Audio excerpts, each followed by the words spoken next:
Here is a way to practice verb conjugation, how to conjugate verbs in Italian and other languages too. Start with a very simple table. I'm putting in 5 columns and 2 rows.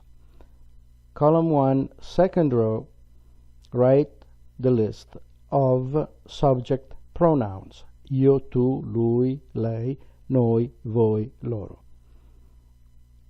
Second column, first row, second, third, write the infinitive of the verbs. Essere means to be, avere, to have, parlare, to speak, abitare, to live. And here you simply write the verb forms that you have learned already.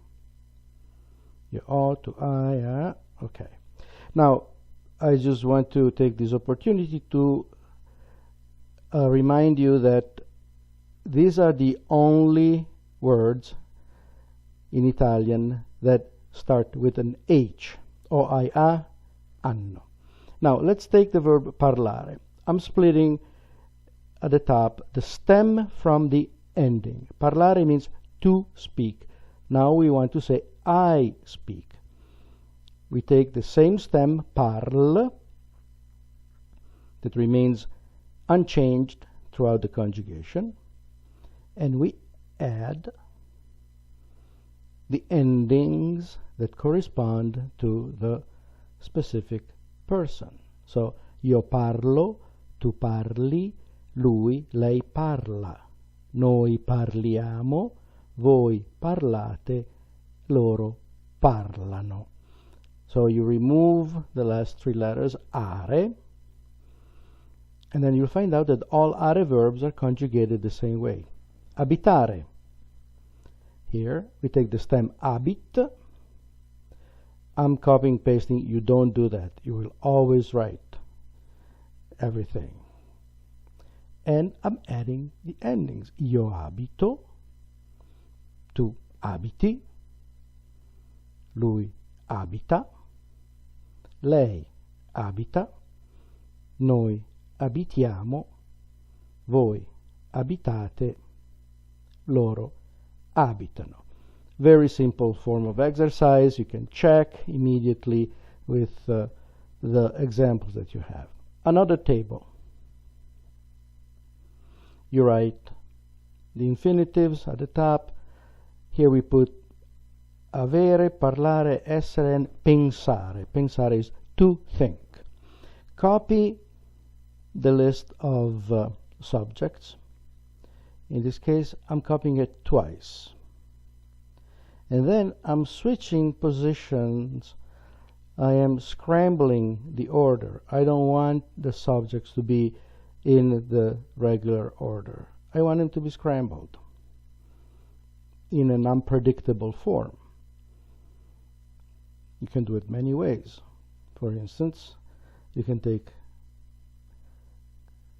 a chunk of the list, copy, and paste it at the bottom, and then another chunk from another place, and then you paste it at the bottom. So you have a long list of subjects in unpredictable positions.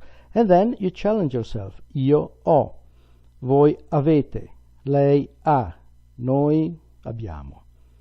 Parlare, remember, stem plus ending. Io parlo, voi parlate, lei parla, noi parliamo, lui parla, and so forth. Essere, same thing. Pensare, io penso, and so forth. Now let's make it even more complex. Another table. And it's 5 columns here. You can make it whichever size you want, obviously. Avere, pensare, and lavorare, to work.